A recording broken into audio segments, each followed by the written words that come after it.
दोस्तों स्वागत है आपके अपने YouTube चैनल गुरुकुल पे। दोस्तों आज से मैं आपके लिए फिजिक्स की एक सीरीज़ शुरू करने वाला हूँ जो कि स्पेशली जो हमारे चैप्टर्स हैं फिजिक्स के उसी पे बेस्ड होगी। दोस्तों उन सीरीज़ की शुरुआत हम लोग लाइट के चैप्टर शुरू करेंगे। दोस्तों लाइट को पढ़ने से पहले हमें ऑप्टिक्स को जानना ज़रूरी है। वो क्यों दोस्तों, अभी इसके डेफिनेशन से क्लियर हो जाएगा। दोस्तों यार इसके डेफिनेशन पे गौर फरमाइए। A branch of physics in which we study about properties and effects of light energy is known as optics। दोस्तों यहाँ देखिए बहुत मेन बात लिखी है, optics and effects, properties and effects of light energy. दोस्तों जो ऑप्टिक्स होता है ये एक ब्रांच ऑफ फिजिक्स होता है जिसमें हम लाइट के प्रॉपर्टीज़ और उसके इफेक्ट्स के बारे में पढ़ते हैं। दोस्तों लाइट की क्या प्रॉपर्टीज़ हैं और उसकी वजह से क्या इफेक्ट्स आते हैं, तो इफेक्ट्स में दोस्तों हम लोग देख पाते हैं, उसकी प्रॉपर्टीज़ क्या हैं जो मैं आगे डिस्कस करूँगा। तो दोस्तों ये होता है ऑप्टिक्स। ऑप्टिक्स को दोस्तों जनरली दो कैटेगरीज में बांटा गया है। पहला है रे ऑप्टिक्स और ज्योमेट्रिकल ऑप्टिक्स, और दोस्तों दूसरा है फिजिकल ऑप्टिक्स और जिसके अंदर आता है वेव एंड क्वांटम ऑप्टिक्स। तो दोस्तों फिजिकल ऑप्टिक्स जो है वो हमें क्लास 7th में पढ़ना है, वो हमारा टॉपिक नहीं है। हमारा मेन टॉपिक है रे ऑप्टिक्स और ज्योमेट्रिकल ऑप्टिक्स। तो दोस्तों रे ऑप्टिक्स और ज्योमेट्रिकल ऑप्टिक्स में सबसे पहले हमारा आएगा लाइट। तो दोस्तों अगर मैं आपसे पूछूं कि लाइट होता क्या है, तो आप सब यही बोलेंगे कि हम जहाँ हम जैसे देख पा रहे हैं कि वो लाइट की वजह से जब हमारी आंखों पे लाइट फॉल करती है और वो हमारे रेटिना पे इमेज बनाती है तो हमें सामने वाला ऑब्जेक्ट दिखता है, लाइट हमें देखने में मदद करती है। तो दोस्तों मैं भी कुछ नया नहीं बोलने वाला, मैं भी वही बोलूँगा। तो दोस्तों ये लीजिए, मैं उसकी डेफिनेशन लिख देता हूँ। It is a form of energy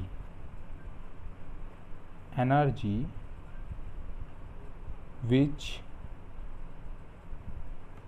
provides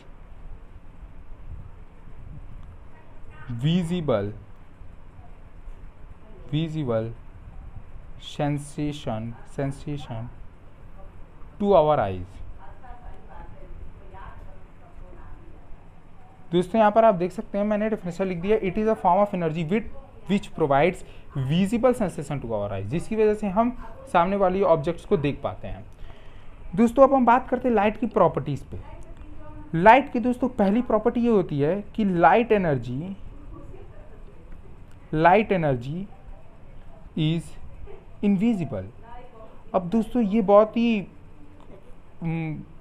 critical बात होती है, थोड़ी कठिन है, क्योंकि हम जैसे हमारे कॉम्पिटिटिव एग्जाम्स में जब मल्टीपल चॉइस में क्वेश्चन पूछता है कि लाइट एनर्जी इज इनविजिबल और नॉट, या ऑप्शंस देते हैं 4 options both A and B A, तो दोस्तों उसमें हम कंफ्यूज होकर लिख देते हैं कि लाइट एनर्जी इज विजिबल, क्योंकि हम देख पा रहे हैं लाइट की वजह से। लेकिन दोस्तों मैं यहाँ पर आपका एक छोटा डाउट क्लियर कर दूँ कि लाइट की वजह से हम देख पाते हैं, वो उसका एक इफेक्ट है। लाइट के इफेक्ट के कारण हम दूसरे ऑब्जेक्ट्स को देख पाते हैं, पर हम लाइट को नहीं देख सकते।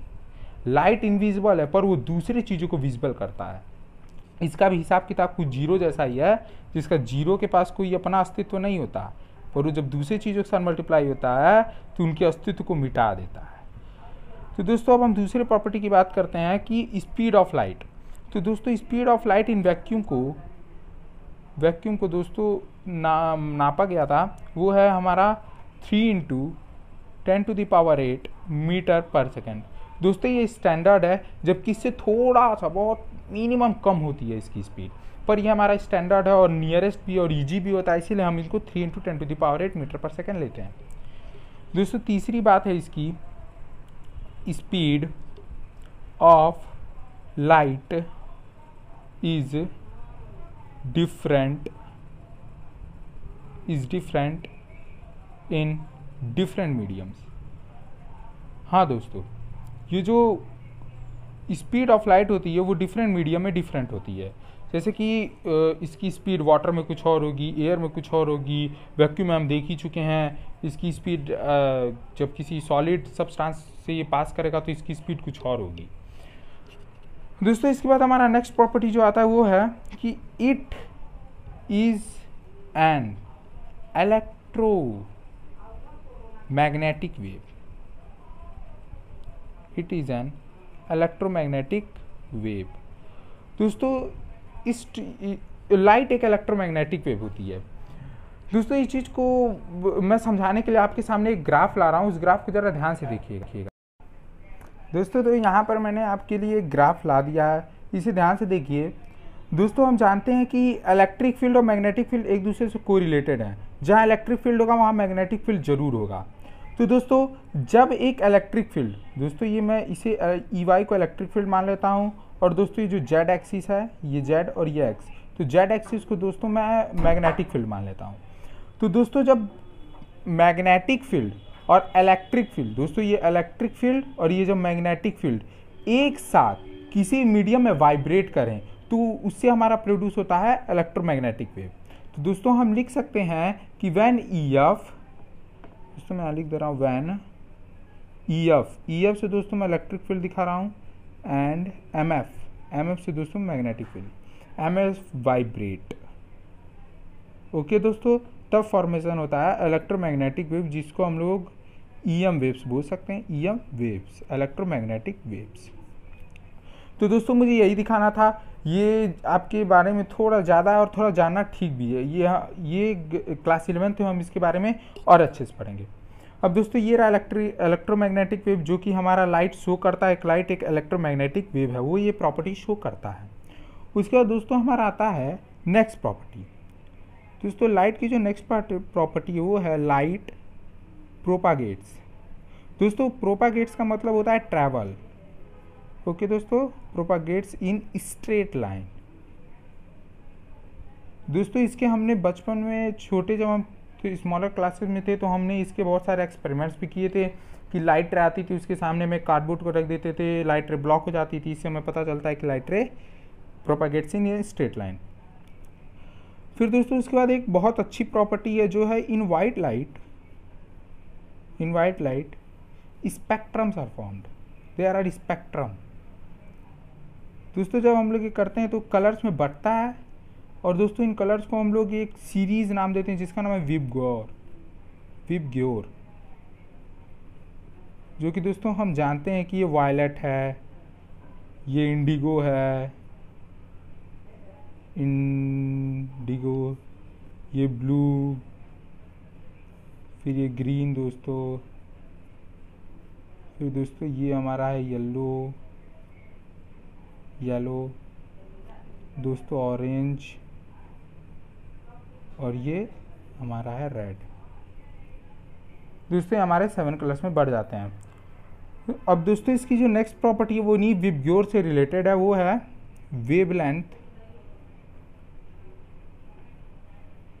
Wavelength of visible light. Visible मतलब जिसे हम देख सकते हैं। Visible light is 4000 एमएस्ट्रॉन। एमएस्ट्रॉन दोस्तों एक यूनिट होती है, जैसे हम लोग मीटर सेंटीमीटर पढ़ते हैं, उसी तरह एमएस्ट्रॉन होती है, बहुत छोटी होती है दोस्तों एमएस्ट्रॉन।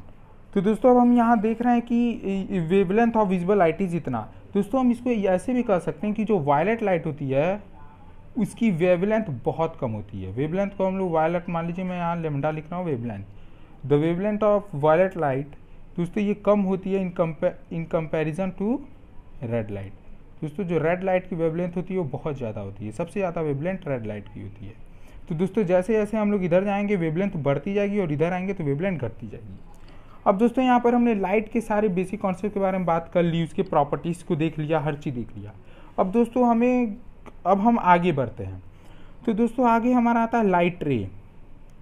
नेक्स्ट टॉपिक है दोस्तों हमारा लाइट रे। अब ये लाइट रे क्या होता है दोस्तों? बहुत ईजी है, कुछ नहीं है। हम ऐसे लाइट को दिखाने के लिए हम इस रे का यूज़ करते हैं, इसी को लाइट रे कहते हैं दोस्तों। इसे हम लोग बोल सकते हैं it is a line showing propagation of light energy. मतलब कि ये एक लाइन होता है जिसके पास हेड होता है, फिर ये पीछे टेल, इसी को लाइट रे कहते हैं। अब दोस्तों फिर हम ये सब छोटी छोटी चीज़ें जानना जरूरी है, क्योंकि इनका यूज़ जब क्वेश्चन में आता है तो हम कहीं कंफ्यूज ना हो जाएं। ओके दोस्तों, इसके लिए जानना जरूरी है। जब दोस्तों कई सारे लाइट रेज एक साथ ट्रेवल करें, बहुत सारे लाइट रे मिलके एक साथ कैसे भी दोस्तों, ओके दोस्तों, तो इसे ही हम लोग कहते हैं लाइट बीम। दोस्तों आप यहाँ देख सकते हैं कि यहाँ पर जो लाइट रे हैं वो पैरेलल हैं, तो इन्हें पैरेलल लाइट रे बोला जाता है। फिर यहाँ दोस्तों लाइट रे जो है वो कन्वर्जिंग है, ओके दोस्तों, तो इन्हें कन्वर्जिंग बोला जाता है। और यहाँ पर लाइट रे जो है वो डाइवर्जिंग है, तो दोस्तों इन्हें डाइवर्जिंग लाइट रेज बोला जाता है। ओके दोस्तों अब हम लोग बात करते हैं रियल फील्ड और वर्चुअल फील्ड का। तो दोस्तों रियल फील्ड कह सकते हैं हम लोग the space where light energy actually exist is known as real field. दोस्तों ये बात हम गौर से समझ सकते हैं, जैसे कि हम जब शीशे के सामने खड़े होते हैं तो दोस्तों उस समय जब हम लोग हैं तो हमें रियल ऑब्जेक्ट कहा जाता है, और जो हमारा इमेज बनता है उसे वर्चुअल ऑब्जेक्ट कहा जाता है। तो दोस्तों हम लोग जहाँ खड़े हैं दोस्तों वहाँ पर हमारी एनर्जी एक्चुअली एग्जिस्ट कर रही है, मतलब हम लोग रियल हैं, और दोस्तों इसीलिए उस जगह को रियल फील्ड कहा जाता है। और दोस्तों जो हमारा इमेज बना, जो हमारा मिरर में इमेज बना, वो हमारा वर्चुअल फील्ड है, क्योंकि दोस्तों वहाँ पर हमारी वर्चुअल जो इमेज बन रही है दोस्तों वो केवल जैसे हम पहले पढ़ लेते हैं कि virtual field the space where light energy is not available but its effect is observe. दोस्तों हम केवल अपनी इमेज देख सकते हैं, वहाँ पर एक्चुअली जो एनर्जी है वो वहाँ पर दोस्तों हम रहती नहीं है, केवल हम उसे देख सकते हैं, ऑब्जर्व कर सकते हैं, उसके इफेक्ट को देख सकते हैं लाइट एनर्जी के। तो दोस्तों इन्हें हम कहते हैं रियल फील्ड और वर्चुअल फील्ड। दोस्तों जैसे कि मैं आपको एक थोड़ा दिखा भी देता हूँ, जैसे ये एक प्लेन मिरर है, तो ये यहाँ पर ये एक प्लेन मिरर है अगर हम लोग माने दोस्तों, तो यहाँ से एक लाइट रे आ रही है, वो एंगल बनाती इधर गई। ओके दोस्तों, ये लाइट रे आई इधर गई। तो दोस्तों जो हमने कहा ये वाला पार्ट कहलाएगा, उसे रियल फील्ड कहेंगे, जहाँ हम लोग खड़े होते हैं और शीशे में देखते हैं अपने आप को। और ये दोस्तों होता है वर्चुअल फील्ड, और दोस्तों ये इसे हम कह देते हैं मिरर। तो दोस्तों यही था कि रियल फील्ड और वर्चुअल फील्ड में आपको इसके बारे में आपका जानना बहुत ज़रूरी है। इसके बाद दोस्तों हम रिफ्लेक्शन ऑफ लाइट पढ़ेंगे अपने, मैं अगले सीरीज़ में जो वीडियो बनाऊंगा तो आपको पढ़ाऊंगा, और उसमें दोस्तों हम बहुत सी आगे की चीज़ जैसे एंगुलर डेविएशन, ग्लांसिंग एंगल, ये सब पढ़ेंगे दोस्तों। तो दोस्तों इस वीडियो को बहुत सारे लाइक्स दीजिए, जिससे मुझे प्रेरणा मिले तो मैं दूसरी वीडियोज़ को और अच्छे से बनाऊँ, और जो भी कमियाँ हों दोस्तों उन्हें कमेंट सेक्शन में ज़रूर बताएँ। थैंक यू दोस्तों।